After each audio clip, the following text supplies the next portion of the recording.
Bonjour à tous, bienvenue sur cette nouvelle vidéo un peu spéciale aujourd'hui puisqu'on est avec Jean Laplace, un marchand de biens professionnel. Bonjour Jean. Bonjour Julien. Et merci pour ta disponibilité et pour partager un petit peu ton parcours et ton expérience avec vous.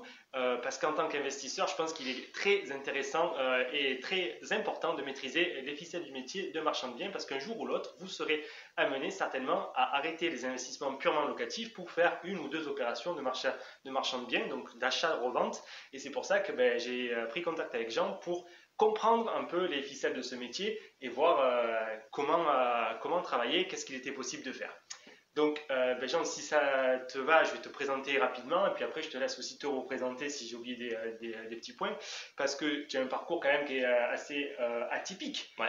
Parce que tu as commencé ta vie professionnelle en tant que en peloton d'intervention, donc où tu rentrais chez les personnes tôt le matin pour faire des opérations de gendarmerie en police, etc. Donc assez complexe. Et puis tu as fait ensuite un revirement par la voie du pompier et au final tu es passé dans l'agent immobilier dans le neuf, agent immobilier dans l'ancien pour finir aujourd'hui marchand de biens depuis 2014. Je trouve ce parcours très intéressant. Alors peut-être que tu veux nous en dire un petit peu plus si j'ai été un peu trop court sur ton petit parcours. Ouais, non, c'est ça. En fait, si tu veux, l'idée, c'est que ce qui s'est passé, c'est qu'après mon baccalauréat, moi, ce que je voulais, c'était avoir un métier vocation. Tu vois, c'est un truc qu'on me dit depuis que tu es jeune, c'est avoir un métier que tu aimes, etc. Donc, c'est comme ça. Il se trouve que j'ai énormément d'arts martiaux au lycée. Donc, c'est comme ça que je me suis retrouvé, comme tu l'as dit, en peloton d'intervention avec parfois des missions un peu particulières. Mais c'était un métier qui était très intéressant parce qu'il y a une grosse partie de psychologie qui est très intéressante. Mais si tu veux, une fois que j'ai eu cette expérience professionnelle, je me suis vite rendu compte que la mission, elle était extraordinaire, mais que le cadre d'emploi, il calait pas avec ce qui nous intéresse un petit peu tous, c'est cette envie, c'est le besoin de liberté, etc. La fonction publique. Ouais, bah, en fait, c'est tout un ensemble. C'est la fonction publique, le salariat, c'est lié à la mission en général. C'est normal que, si tu veux, dans ce type de métier, tu puisses pas absolument choisir. Enfin, tu n'es pas entrepreneur, donc tu peux pas choisir ce que tu veux faire, comment tu veux le faire, etc. Il y a une notion de groupe qui fait que c'est comme ça. Et je le critique pas, mais ça calait pas avec mes envies. Donc, en fait, j'ai voulu switcher avec toujours cette idée de métier vocation. Et c'est comme ça que, alors, entre la gendarmerie et les pompiers, j'ai eu un accident de moto. Donc ça m'a valu un an de rééducation. Et suite à cette année de rééducation, comme je voulais absolument faire pompier, j'ai passé le concours des pompiers de Paris, je suis devenu pompier de Paris, et il s'est passé un peu la même chose qu'en gendarmerie. C'est-à-dire que le métier était extraordinaire, la mission des pompiers de Paris, je n'ai pas besoin de la vendre, voilà, elle est connue, elle est top. Mais le cadre d'emploi, c'était un peu la même difficulté. Je travaillais un week-end sur deux, je choisissais pas les vacances, voilà. Donc, c'était génial, mais ça calait pas aux besoins que j'avais d'indépendance et de liberté. Donc je quitte ce métier-là. Et en fait, là, je tombe dans une phase un peu de transition métro, boulot, dodo, où je deviens topographe géomètre. J'ai oublié cette partie. Ouais, voilà. Mais en fait, l'idée, si tu veux, tout au long du parcours, ce que je fais, c'est que je suis juste en train d'essayer de chercher un endroit dans lequel je vais réussir à m'épanouir, tu vois, et à me retrouver et à avoir enfin, je n'ai pas du tout inventé le principe, mais à être aligné, c'est-à-dire avoir une activité professionnelle qui cale avec mes passions, avec mes envies, mon mode de vie, enfin voilà, alors tout qui fait que je suis dans l'état actuel d'épanouissement personnel qui est top. Et en fait, on arrive comme ça à peu près en 2008, où je découvre l'immobilier, mais pareil, un peu par hasard, et où je fais agent immobilier dans l'ancien. Alors je te passe tous les détails, la crise immobilière de 2008, je découvre le métier, finalement j'ai un job dans le neuf, donc ce que tu disais, donc le neuf c'est tout ce qui est vente de défiscalisation, des investisseurs, c'est plutôt des choses comme ça. Et en fait c'est dans ce métier que je découvre les marchands de biens et les promoteurs qui semblent avoir une vie, les mecs qui roulent en Aston Martin, ils n'ont pas de costard, ils viennent comme ils veulent, voilà. Donc tu sens que c'est un métier à responsabilité et que il va falloir bosser, mais ce qu'il y a en face, c'est sans comparaison avec ce que j'avais pu trouver dans l'IMO. Alors déjà, agent IMO, si tu veux, j'avais commencé à trouver un début de liberté, parce que j'avais ma petite voiture, je faisais mon emploi du temps comme je voulais, si j'avais besoin d'aller chez le médecin ou de faire une course, tu te débrouilles, mais il manquait quand même le gap de marchand de biens, promoteur, c'est un autre niveau. Voilà, c'est 1%, au niveau des revenus, c'est 1%, voilà, c'est le plus haut revenu. Donc, puis surtout, c'est la liberté. Ça voulait dire, tu fais ce que tu veux comme tu veux. Et aujourd'hui, l'équivalent d'une opération en achat-revente, ça me fait l'équivalent de mon salaire annuel de quand j'étais salarié. Tu vois, donc voilà. Et ça, c'est pas moi qui fais ça, c'est le métier qui est comme ça, quoi. Donc, c'est comme ça que je décide de me jeter en marchand de biens avec mon associé, donc avec qui je suis toujours aujourd'hui et que ça se passe super bien, en 2014. Voilà. Donc, depuis 2014, on a fait grimper la société de marchand. Et donc du coup, tu a fait grimper. Alors, donc vous êtes parti de rien, de zéro. C'est ce qui est intéressant. Depuis 2014, grosso modo. C'est ce qui est intéressant, c'est qu'en fait, la première année, on a fait une seule opération. Déjà parce qu'on n'avait pas de fonds, en fait, il a fallu vraiment commencer avec rien du tout, et parce que le banquier il a dit oui, mais c'est bien, faites-en une, on verra après quoi. Donc la première année, dis-toi que j'ai passé ma vie à aller me balader. Voilà.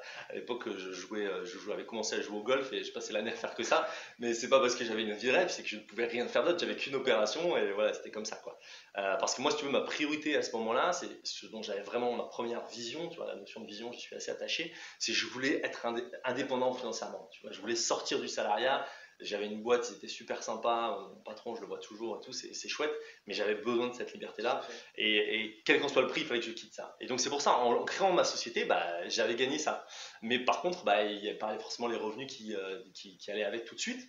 Donc première opération, et la première opération, c'était on a acheté une vieille maison qu'on a démolie, qu'on a divisée, et on a vendu 3 terrains. Okay. On va sûrement en reparler après, mais l'idée c'était que ça nous a fait un chiffre d'affaires sur l'année qui était de 340 000 € hors taxe. Voilà, c'est ce qu'on a déclaré. Hors taxe dans la société. Ouais, voilà, hors taxe. En fait, c'est 370 de vente, mais on finit à 340 avec la TVA, tout ça. Donc 340 la première année, et en fait, on a réutilisé cet argent et puis fait de plus en plus d'opérations. Donc ça, c'était en 2014, et en fait, 5 ans plus tard, en 2018, tu vois, si tu prends les exercices, la 5e année, en fait, on finit de 300 000, on finit à 2,5 millions. Ok. Tu vois, 2,5 millions de chiffre d'affaires. Tu vois, donc on monte petit à petit, on a fait 300, 600, 800, 1 million sur 9 mois et 2,5 millions. Et là, cette année 2019, on va dépasser les 3 millions, on est autour de 3 200 000. Voilà. 3 200 000 en 2019, et il faut combien d'opérations pour faire 3 millions plus ou moins? Alors par opération, peut-être avant de répondre, achat-revente, donc pour vraiment les débutants, on va du coup acheter un bien sur lequel souvent, obligatoirement, on fait des travaux. Après, et ensuite, pas forcément. On revend. Ça, c'est l'opération la plus connue. Mais bon, l'idée de l'achat-revente, tu l'as super bien dit, c'est la notion, c'est que tu achètes un bien en vue de le revendre, c'est le terme juridique, et donc le but entre les deux, c'est de prendre une plus-value. Il y a 3 façons de gagner de l'argent en faisant ça. C'est encore nous. Bon, mais la caméra nous a lâché en plein milieu de l'interview. Donc, heureusement, on avait une seconde caméra de secours. Donc, l'interview va continuer, mais ça sera avec un angle et une qualité de son un peu différente. On est désolé pour ça, mais c'est la seule solution qu'on a trouvée. Et encore, heureusement, on avait cette solution de secours avec la caméra de Jean, parce que mon téléphone a lâché. Voilà, on continue. Du métier. Allez, bye bye, à de suite. Il y a 3 façons de gagner de l'argent en faisant ça. Les 2 premières qui ne sont pas franchement les meilleures en termes de stratégie, c'est d'essayer d'acheter moins cher. Alors ça, on y arrive, mais ça fait toujours partie du jeu d'essayer d'acheter moins cher que le marché, mais c'est pas forcément le plus facile à réaliser régulièrement. Surtout en fonction de la localisation. Moi je suis sur Bordeaux et le marché est super tendu, donc oui, effectivement, on va essayer d'acheter moins cher, il y a toujours un coût à faire, etc. Mais disons que pour débuter, c'est pas la meilleure façon. La 3e façon, c'est d'essayer de vendre plus cher. Donc ça, c'est essayer de trouver un pigeon, clairement. Et ça, si tu veux, c'est pas non plus une stratégie. Voilà, ça peut t'arriver, tant mieux, ça te permettra, mais c'est pas une stratégie. Tu peux pas acheter un truc en espérant que tu vas le vendre plus cher. Ça n'a pas de sens. Et donc en fait, le plus important, c'est le 2, c'est valoriser. Et valoriser, c'est un terme global qui veut tout et rien dire. Ça peut être faire des travaux. Ça peut être, donc là, comme on a dit, en fait, démolir et diviser. Ça peut être acheter en gros et revendre au détail. Enfin, toute notion qui fait que tu vas effectivement pouvoir créer un bénéfice entre l'achat et la revente. Et ce qui fait qu'il va y avoir plein d'opérations. Tu vas avoir, si tu as acheté pas cher ou que tu revends un pigeon, de la vente en l'état, c'est-à-dire tu achètes, tu revends et tant mieux. C'est rare ici, mais tu fais pas ton métier sur ça. Souvent, ce qu'on va avoir, c'est de la petite rénovation. Donc, tu mets les choses propres à l'intérieur pour que tu rafraîchis, pour que ça soit agréable et tu revends. De la grosse rénovation, où là, vraiment faire. Et cette partie-là, elle permet d'être sûr que tu auras toujours des opérations, parce qu'il y aura toujours des gens qui auront pas le temps, pas les connaissances, pas l'envie de faire la rénovation. Et toi, en achetant un bien qui va être vraiment à rénover, tu vas pouvoir faire cette plus-value. Donc petite rénovation, grosse rénovation. La construction, c'est pas à proprement parler le marchand de biens, c'est plutôt le promoteur. Voilà, mais en fait, il y a là-dessus l'activité de marchand de biens, promoteur, lotisseur, en fait c'est la même activité au sens fiscal et juridique. Voilà, c'est juste que les gens se spécialisent en général.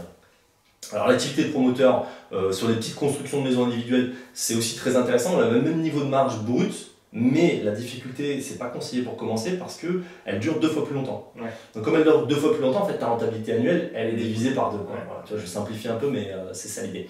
Donc on a vu ça, et après il y a tout ce qui est lié au terrain, donc démolition, division, détachement. J'ai une maison, j'ai une maison avec un grand terrain, bah, je vais vendre la maison et vendre le terrain. Okay. Ou le terrain que je divise, le lotissement pur, du petit lotissement au très grand lotissement. Voilà. Donc toi, tu as toute une série de gamme d'opérations qui sont possibles. Et tu vas t'adapter en fonction de ton secteur géographique, en premier lieu. Si tu es à la campagne ou au centre-ville, ce ne sera pas la même chose. Et de tes moyens. C'est-à-dire que forcément, tu vois, nous à Bordeaux, ça va nous permettre de revenir sur ce qu'on disait avant. Les premières opérations, on était sur des petits terrains, sur des coûts d'acquisition, je dis pas de bêtises, on était à 200... J'ai mangé le chiffre, mais 250 000 euros tout compris, je crois. Non, c'est ça, 300, la première opération, on va l'avoir après 311 000 euros, et on revend à 370. Donc tu vois, ça c'est une première petite opération, et petit à petit, on est monté sur des immeubles maintenant dans Bordeaux, et les immeubles dans Bordeaux, tu étais à plus d'1 million d'euros. Voilà. Donc tu vas adapter en fonction de ton objectif, de ton budget et du secteur géographique. Voilà, tu vois, c'est ça. D'accord. Et donc au début, on disait 2019, 3 millions, mais avec combien d'opérations? Alors c'est là où c'est difficile pour moi de te répondre. Je connais très bien le début, je connais moins la fin, parce qu'après ça se mange entre les différents exercices sociaux. Donc on va faire première année une opération, deuxième année 2 opérations, troisième année de mémoire on a 2 opérations et demie, pas beaucoup plus, mais un peu plus grosse, justement on commence à grossir la taille des opérations. Et après on monte à 4-5 opérations jusqu'en 2018. On a vraiment un cycle sur les 5 premières années qui a été un cycle de création et de croissance. Et là, on a un deuxième cycle qui rentre en phase, on pourra en reparler également, qui est complètement différent. Mais en gros, sur les 5 premières années, on monte de 1 à 5 opérations en moyenne, 4 à 6, je ne voudrais pas dire de bêtises, comme c'est sur toujours 2 exercices, donc c'est compliqué de savoir qu'est-ce que tu as fait où. Mais c'est la taille des opérations qui monte. Bien sûr. Voilà. Donc c'est... En fait, il y a peu d'opérations par rapport à... Tu n'as pas forcément beaucoup d'opérations. Peu d'opérations, par contre, qui est en fonction du coût total. Donc, évidemment, avoir une rentabilité qui est associée au montant total de l'opération. Donc, au plus ça coûte cher, au plus l'opération est importante, au plus c'est rentable, en théorie. Sinon, en marge brute, oui. En rentabilité, on pourra... c'est intéressant de faire le point. En gros, si tu veux, quand tu commences, le but, c'est d'avoir les opérations les plus courtes et les plus rentables en marge brute. Okay, c'est ce qu'on expliquait. Voilà, donc pour donner des chiffres, parce que c'est ce qui est intéressant, ce qu'on se fixe quand on débute en marchand, c'est de faire 20% de rentabilité après TVA et avant impôt sur les sociétés, etc. Donc c'est comme ça que le banquier regarde ton opération, c'est tu essaies d'avoir 20%. Après, le but du jeu, tu vas avoir plusieurs leviers. Essayer d'avoir plus de rentabilité. Chez nous, c'est très compliqué. Moi, j'ai des élèves qui font des rentabilités complètement folles, mais sur Bordeaux, comme le marché est tendu, si tu es à 20%, tu es déjà très content. D'accord ? Ce que tu vas essayer de faire, c'est justement, tu as 3 leviers. Ta rentabilité, nous on a dit qu'on ne pouvait pas trop la monter sur notre secteur. Tu vas avoir le volume de l'opération, c'est-à-dire essayer de la faire monter de 300 000 à 1 million, 2 millions. Ça, c'est un travail que nous on fait aujourd'hui pour avoir des plus grosses opérations. C'est-à-dire, je gère une opération et je fais 10 fois plus d'argent. D'accord ? Donc ça, c'est le deuxième point. Et le troisième point, c'est d'avoir plus d'opérations. D'accord ? C'est tout simple. Voilà. Mais ce qui fait que justement, tu vois, nous après 5 ans, avoir vraiment fait du 20% sur des opérations très courtes, etc., maintenant on rentre dans une deuxième phase, on n'a plus cette problématique de création de fonds, patrimoine, etc. Et c'est une phase où on cherche à être beaucoup plus hégémonique, c'est-à-dire à vraiment acheter tout ce qui est rentable. Et on ne va plus avoir absolument besoin d'avoir 20% de rentabilité.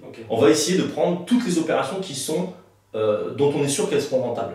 Tu vois, en déléguant au maximum toute la gestion des opérations, et c'est ce qui va nous permettre d'atteindre nos objectifs qui sont, je te le disais, on en parlait en off tout à l'heure, l'objectif pour nous c'est d'ici 2 à 3 ans d'avoir 1 million d'euros de marge opérationnelle. Donc avant les charges fixes de la société. Vous êtes vraiment varié, c'est-à-dire vous ne dites pas comme nous en immobilier, on cherche un immeuble pour y faire de la colocation, de la location courte durée.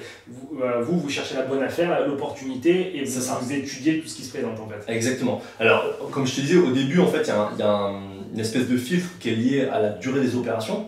Parce que si toi tu fais une opération qui dure 2 ans, pendant ce temps moi j'ai fait une première opération puis 2 opérations, donc j'en ai mis 3 pendant que tu en as mis une, donc il y a cette espèce de filtre qui se met en place. Petit à petit, quand tu commences à avoir des fonds et de l'expérience, tu vas prendre toutes les opportunités et tu vas essayer de comparer par rapport à ton budget. Ce qui te coince au début, c'est que tu commences, tu n'as pas du tout d'argent. Donc le peu que tu peux emprunter ou après le peu d'apport que tu as, il faut le rentabiliser au maximum. Tu vois. Et donc du coup, c'est 2 autres questions qui sont très intéressantes.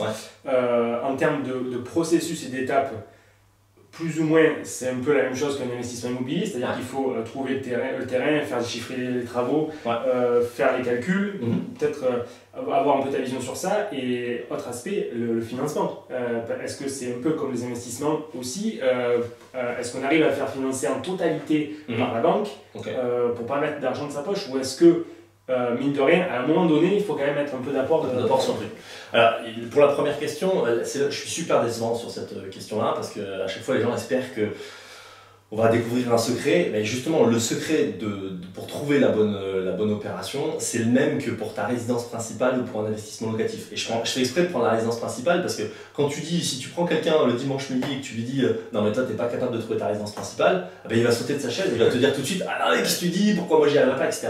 Et en fait l'achat-revente comme l'investissement locatif, c'est la même chose. C'est qu'est-ce que je fais? Je prends mon téléphone, je prends internet, j'appelle, je vais visiter, je calcule. Voilà. Et je disais ça récemment, il y a quelqu'un qui disait que le succès c'est le truc le plus ennuyeux du monde parce qu'en fait le succès c'est de la routine. En fait il faut avoir une routine qui est particulièrement chiante et conserver cette routine. Et en fait le succès vient de cette routine, tu vois. Donc j'ai pas de secret à donner. Ce qu'il faut c'est avoir bien sa routine et la faire régulièrement. Alors certains vont le faire une fois par semaine parce qu'ils n'ont pas le temps, d'autres vont passer la journée 8 heures par jour à faire que ça. Bien évidemment il y a des résultats qui seront en fonction de ça, mais en général tu as les fonds qui correspondent au temps que tu peux passer, donc voilà.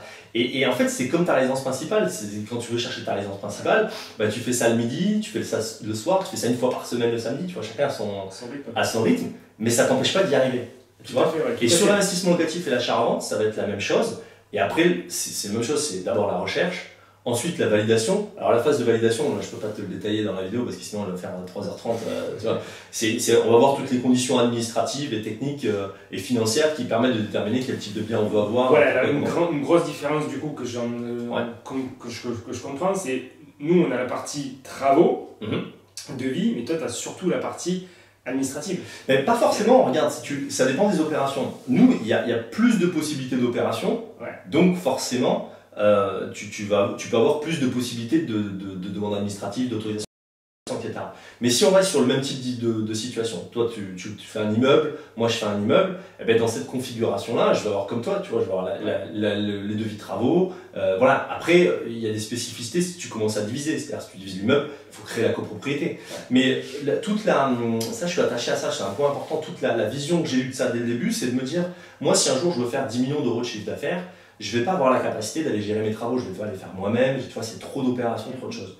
Donc dès le début, je me suis mis dans cette idée qu'il fallait déléguer ce qui était spécifique aux spécialistes. C'est une phrase, c'est limite un pléonasme, mais c'est ça l'idée. Donc en fait, création de copropriété, le géomètre, tu vois, publication du règlement de copropriété, le notaire, travaux, l'artisan, tu vois. Et ce qui fait qu'en fait, tu me prendrais sur un chantier au niveau des travaux, bah, tu te dirais, mais en fait, il connaît rien. Tu vois. Oui, alors, c'est pas qu'il connaît rien, parce que petit à petit, j'ai connu le coup au mètre carré de. Mais tu pourrais me trouver des endroits où parfois, franchement, je suis pas le meilleur. Mais c'est très simple, si tu connais rien, tu fais 2 devis. Et, tu vois, avec des artisans que tu considères comme étant sérieux, et tu vois, bon, j'exagère un peu, mais c'est pour dire quand tu démarres, moi j'avais pas du tout envie de mettre les mains dans le cambouis, etc. Et j'ai eu une vision qui était financière, parce que souvent tu fais ça avec l'idée de la rentabilité. Bien sûr. Petit à petit ça devient une passion, tu vois. Mais moi ce que j'aime c'est la rentabilité, c'est la marge qu'on va, enfin, tu vois, c'est les plus-values, c'est ça qui. Et en fait pour ça t'as pas spécifiquement besoin. Si t'es bon dans les travaux, génial, tu vas pouvoir optimiser et gagner de l'argent sur ça. Moi, mon idée, c'était de dire, je vais avoir 10 opérations, 20 opérations, 50 opérations, tu vois, pourquoi pas, on s'en fout. Et c'est pas moi qui vais les gérer, je vais déléguer avec des gens qui sont spécialisés pour ça. Donc, tu vois, tu fais ça petit à petit. Et quand tu connais pas au début, bah, tu fais faire des devis, et puis, tu vois, tu fais comparer, et tu vois bien la cohérence qu'il y a, un peu comme si tu voulais faire estimer ta maison, tu fais bien 4 agents immobiliers, t'enlèves celui qui est tout en bas, celui qui est tout en haut, et tu vas avoir une des deux, quoi. Voilà, tout simplement. D'accord. Voilà, c'est un peu l'idée, quoi. Très clair. Très très clair. Est-ce que tu veux nous partager des petites anecdotes que tu as pu rencontrer lors de ton parcours? Eh bien, ça va être l'occasion de parler de la première opération. La première opération, c'était, donc je vous l'ai dit tout à l'heure, il y avait c'était une vieille maison qu'on a achetée à un monsieur qui vivait dans une maison vraiment délabrée, c'est-à-dire que quand tu allais dans l'une des chambres, elle était tellement bouffée par les termites que tu passais à travers au rez-de-chaussée. Donc vraiment c'était minable. Et le monsieur, je pense qu'il avait 80 ans, comme ça, il était adorable. Et il a fait qu'un truc, c'est qu'on rachète sa maison. Dès qu'on a racheté sa maison, il est parti à Agadir, passer sa retraite là-bas, il était trop content, je me rappelle, il est parti avec son camion. Là. Et donc là, il faut s'imaginer que c'est ma première opération. Donc à l'époque, pas de formation sur Internet, aucune connaissance dans le truc. Voilà. Je me suis lancé dans l'affaire pour rester poli. J'ai une autre expression qui est venue, mais voilà, donc je me jette à l'eau. Voilà, c'est très bien, ça est parfait, tu vois. Je me jette à l'eau, mais je vais passer 3 ans à découvrir avec mon associé, on va faire toutes les boulettes du monde, tu vois. On va découvrir le métier sur le tas, et c'est pas ce que je conseille, mais à l'époque, il n'y avait pas le choix, donc c'était comme ça. Donc je me lance, et en fait, ce qui se passe, c'est que 3 jours après avoir fait cette opération, 3 jours après avoir signé le compromis, c'était le 13 décembre, je me rappelle exactement, j'ai un coup de téléphone à l'agent immobilier qui m'explique que en fait, le monsieur en question vient d'apprendre qu'il avait été placé sous tutelle. Voilà. Et en fait, il a été placé sous tutelle 1 mois plus tôt, mais il a su qu'à ce moment-là. Et ce qui veut dire que moi, en fait, je viens de signer en tant que professionnel, engager quelque chose qui va peut-être rester pendant 2 ans, tu vois, parce qu'à l'époque, je ne connais pas comment ça fonctionne, et qui va peut-être rester pendant 2 ans dans les couloirs du juge des tutelles, et que je vais être bloqué dessus, à pas pouvoir faire autre chose. On me dit, en fait, j'ai envie de me flinguer à ce moment-là. Voilà. Le propriétaire, il a vendu quelque chose dont au final il n'avait presque plus le droit. Voilà, exactement. Tu vois, prendre une décision. Et si le juge des tutelles mettait 18 mois à donner sa réponse, moi j'étais obligé en tant que professionnel de rester sur l'opération, tu vois. Donc il a fallu que je trouve un... Bon, bref, toi, ça, je me rappelle, c'était juste avant Noël, c'était parfait. Et en fait, finalement, ça se passe pas du tout comme ça, tu vois, j'ai découvert au fur et à mesure. Le juge des tutelles met toujours du temps, mais là, en 3 semaines, on a eu la réponse, et comme on était dans le prix marché, et même au-dessus, donc ça c'est un point important, les gens se disent ouais, on n'arrive pas à trouver des opportunités, mais il faut bien comprendre que souvent, le marchand de biens, particulièrement quand il divise, en fait, il a la capacité à payer plus cher qu'un particulier. Parce que là, par exemple, la maison, donc elle valait 210 000 euros de mémoire, 220, je sais plus, bon, c'est pas très grave, on va dire 220 000 euros, mais 220 000 euros, un particulier qui serait venu, il aurait fallu quasiment qu'il la démolisse et qu'il la reconstruise, tu vois, limite. On va dire qu'il fasse énormément de travaux, il y a plus de 100 000 euros, tu vois. Et donc en fait, la maison, il n'aurait jamais acheté 200 000, il aurait acheté 100 000 ou un truc comme ça. Donc comme nous, on avait la faculté de démolir, de diviser et de revendre 3 terrains, on pouvait vendre plus cher. Donc en fait, acheter plus cher et pour revendre plus cher, excuse-moi, je vais manger mon idée. Mais tu vois, c'est pour ça qu'en fait, en tant que marchand, tu n'es pas forcément dans une position indélicate, au contraire, des fois tu peux payer bien plus cher. Et c'est d'ailleurs super connu chez les promoteurs. Tu as du potentiel que tu revends. Par contre, tu as dit autre chose qui était intéressant, c'est qu'au final, tu n'avais pas les mêmes obligations qu'un particulier dans ce cadre-là, parce que tu étais professionnel. Donc ça, c'est aussi un aspect qu'il faut garder en tête pour se lancer dans ce type d'activité. C'est qu'on n'est plus un investisseur particulier qui fait une opération. On est vraiment professionnel et du coup, il y a des règles qui s'appliquent. Peut-être que tu peux nous en détailler quelques-unes. Alors là-dessus, il faut briser la langue de bois à fond sur les marchands de biens. En fait, ce qu'il faut être clair, ça c'est un point important à comprendre, c'est qu'au niveau de la fiscalité, en France, on a 2 statuts. Le premier, c'est le statut de particulier, où tu fais de la gestion patrimoniale. C'est ta résidence principale et ton investissement locatif. À partir du moment où tu fais de l'achat-revente, c'est un acte de commerce. Donc tu es commerçant, donc tu es professionnel. Donc ça c'est le statut fiscal, c'est indépendamment du statut juridique. On peut être en nom propre, en SAS, en ce que tu veux, ça c'est un autre débat plus long. Mais voilà, donc si tu veux, la grande crainte des gens, c'est si tu fais une opération en tant que particulier, c'est de la gestion patrimoniale. Bon, toi tu le fais, tu dis que c'est la gestion patrimoniale, mais quand ils viennent 2 ans après et qu'ils disent bonjour, je suis pas d'accord, c'est pas payé. Voilà, en fait, ils vont te requalifier du statut de particulier au statut de professionnel. Le problème de ça, c'est qu'en statut de particulier, tu es exonéré de TVA. En tant que professionnel, tu es assujetti à la TVA. Et quand tu es assujetti à la TVA, spécifiquement pour les marchands de biens, il y a 3 calculs qui existent. Les opérations qui sont exonérées, on va en reparler parce qu'elles nous intéressent. Celles qui sont en TVA sur la marge, c'est un calcul qui est intermédiaire entre l'exonération et le 3e calcul, la TVA sur le total. D'accord ? Donc si tu veux être pro, c'est important de connaître ces 3 calculs. C'est un peu comme les numéros du loto, ça prend pas longtemps à t'expliquer le pourquoi du comment, même s'il y a quelques pièges, mais ça vaut le coup à la fin. Tu vois, voilà. Et donc, la vérité, c'est que, quand tu parlais du financement tout à l'heure, souvent les gens ont du mal à se faire financer quand ils commencent sur l'achat-revente en tant que professionnel. Donc ce qu'ils font, et je dis bien que c'est mal par rapport à la fiscalité, mais honnêtement 99% des gens commencent comme ça, c'est qu'ils font de la gestion patrimoniale optimisée. Tu vois, et ils se font financer en prétendant faire un investissement locatif, une résidence principale, etc. Et donc, le conseil pour ces gens-là qui font ça comme ça, pour démarrer, parce qu'il n'y a pas d'apport, vous n'arrivez pas à être financé, etc. Donc je ne vous dis pas que c'est ça qu'il faut faire, mais si vous avez fait le choix de faire ça, en fait il faut se débrouiller à choisir des opérations qui sont exonérées de TVA. Okay. Parce que si tes opérations sont exonérées de TVA, si tu as un doute, on va dire ça comme ça, si tu as un doute sur ton statut, en faisant des opérations exonérées de TVA, tu vas passer d'un statut d'exonéré de par ton statut a un statut d'assujetti, mais avec une opération exonérée. Ouais. S'il y a un doute, au moins, tu te mets à l'abri de la problématique de TVA, qui est la problématique la plus importante. Et du coup, comment on les sélectionne ou c'est quoi le critère pour... Là, pour le coup, ça va être trop long et trop compliqué à expliquer. Voilà, il faut aller sur le blog. Voilà. Okay. Voilà. On mettra les liens de toute façon du blog ouais. En dessous dans la description. Très clair. Bon. Et par contre, il y a d'autres différences. Il y a le financement, ok, mais en termes de responsabilité aussi. Ouais, alors au niveau des garanties, c'est beaucoup moins compliqué que ce qu'on pense.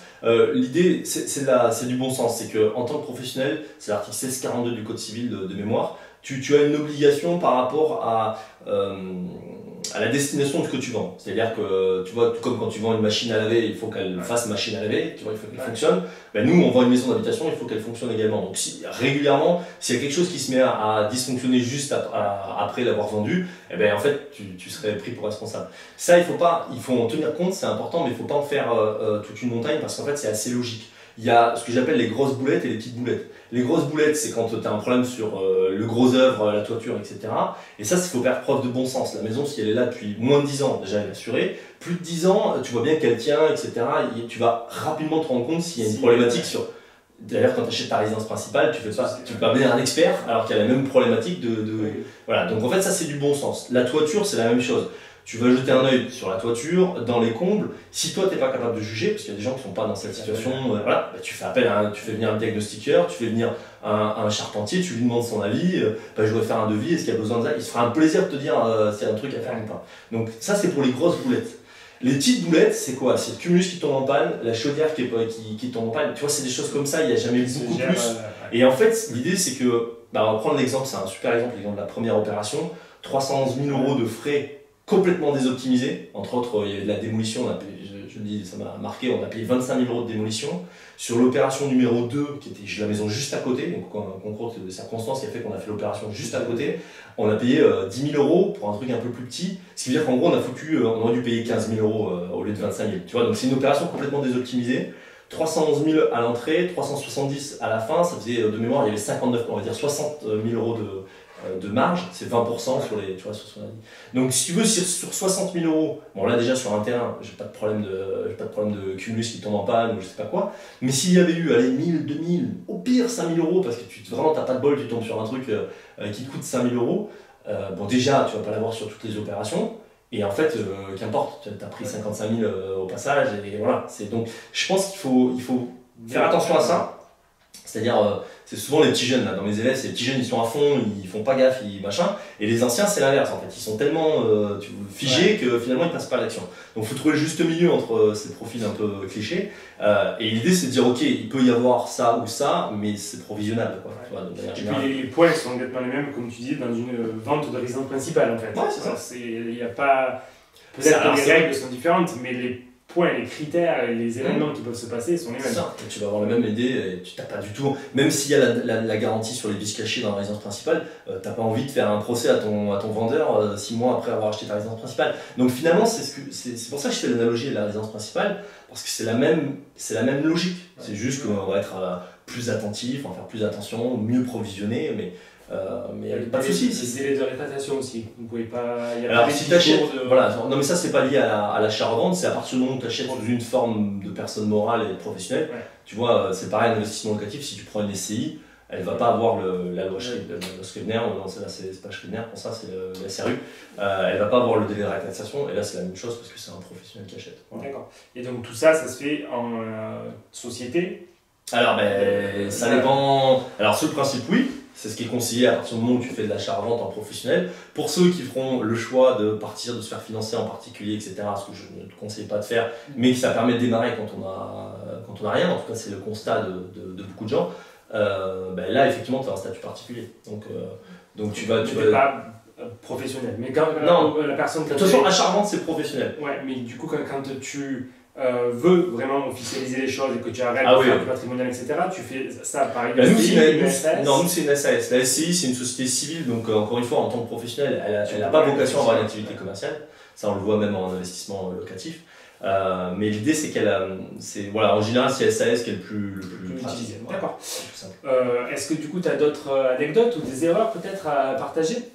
Alors, peut-être pas spécifiquement des points particuliers, mais ce qui ressort souvent, c'est ce que je vous disais juste avant, c'est un mix entre deux choses.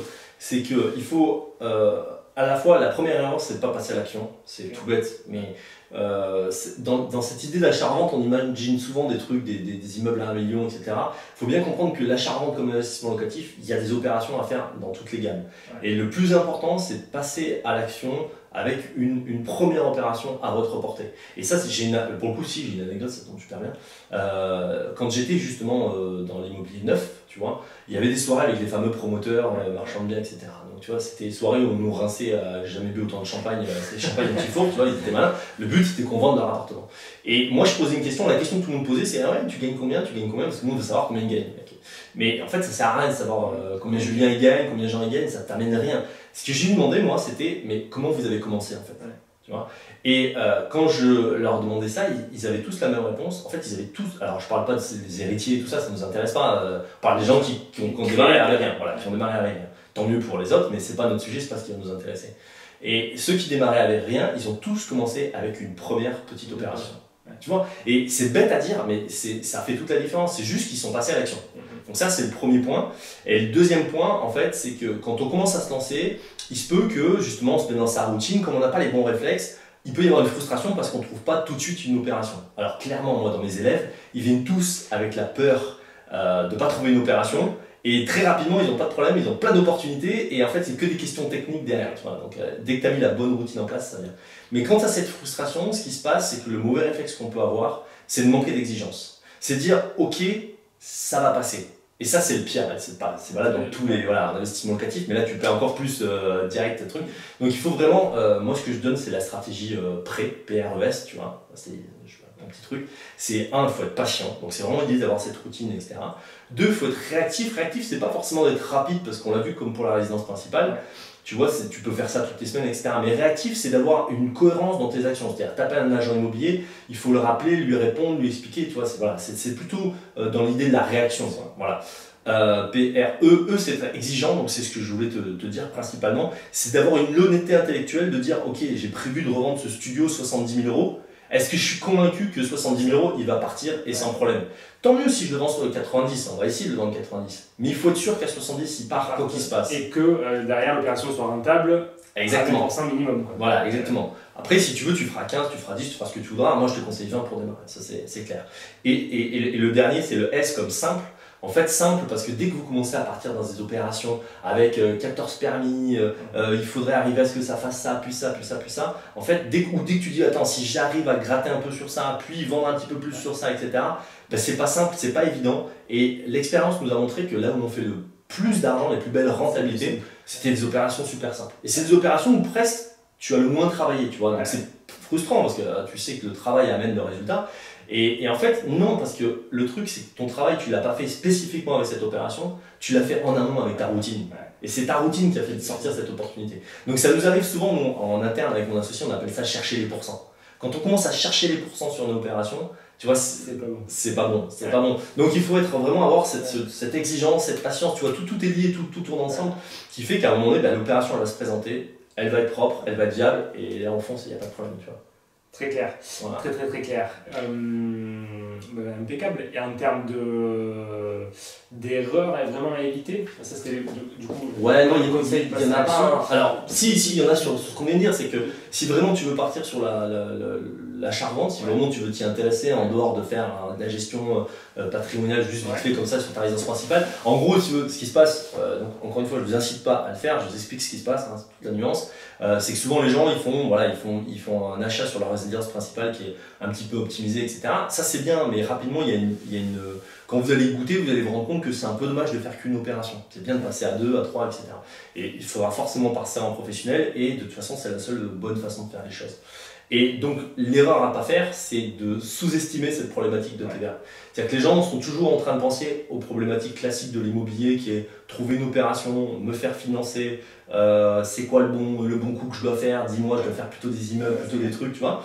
Et en fait, c'est bien, tu vas faire des opérations comme ça pendant 3, 4, 5 ans. 5 ans, c'est le délai pour le fisc pour venir te voir. Tu vas faire un super château, mais c'est un château de cartes. Et au bout de 5 ans, ils vont venir, ils vont regarder toutes les 5 dernières années, ils vont taper en bas, et Voilà. Et donc c'est tout bête, en fait l'idée c'est de prendre le temps de se former sur la partie TVA, de prendre le temps de se former sur les spécificités qui sont franchement pas complexes et qui font qu'après tu seras, en plus tu vas gagner, moi j'ai le cas d'un de mes lecteurs qui m'a écrit récemment, anecdote, en fait qui a trouvé une opération qui avait l'air super intéressante et sur le papier elle était effectivement vraiment bien, un peu petite pour que nous on la fasse maintenant parce qu'on a besoin d'avoir des budgets un peu plus gros, mais elle avait comme je te disais des grosses rentabilités parce qu'ils sont en province et il y a des trucs géniaux. Mais en fait il n'avait pas la capacité lui, compte tenu de son ignorance sur les éléments de TVA et tout ça, de prendre une décision factuelle sur la finalité. Voilà, exactement. Donc en fait finalement en faisant le suivi il a raté l'opération.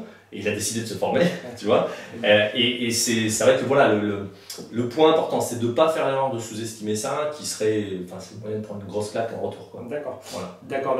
Bon, très clair. Merci beaucoup. Avec grand plaisir. Merci beaucoup. Et donc du coup, on va mettre en description. Comment on fait pour te trouver? En description, on met les liens. Normalement, si déjà vous tapez Jean Laplace immobilier, alors mon site c'est investir-et-immobilier.com, donc avec des traits d'union entre tous les mots, mais vous tapez Jean Laplace investir immobilier ou déjà normalement, si je fais bien mon travail, Google doit vous trouver. Il n'y a pas de souci. Après, vous avez la newsletter pour vous inscrire.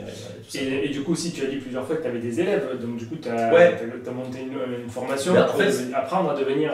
Ce qui s'est passé, c'est que donc, en 2014, en fait, on a lancé la société de marchand bien.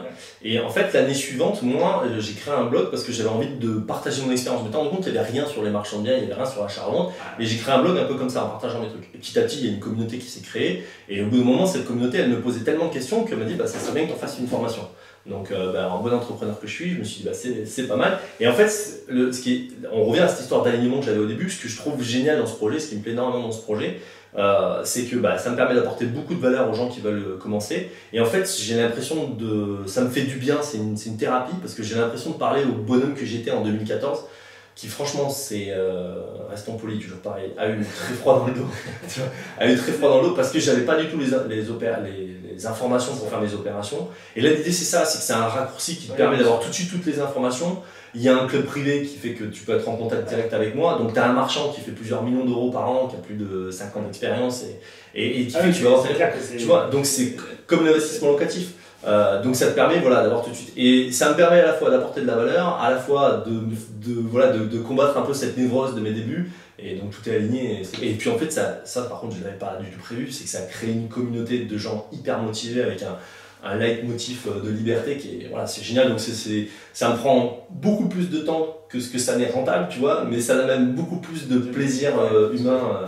Pour ça, la formation, c'est pour moi, pour être convaincu, il n'y a pas meilleur pour emmagasiner un peu à la Matrix les compétences de quelqu'un plutôt que de passer des heures à chercher sur Internet, de pas même prendre les risques de faire des erreurs. Là, c'est clair que c'est du pain béni et pas besoin de me convaincre, je suis déjà convaincu. Moi, j'ai un chiffre à donner sur ça. Sur les 2-3 dernières années, j'ai dépassé les 60 000 euros d'investissement. Donc c'est complètement fou, hein.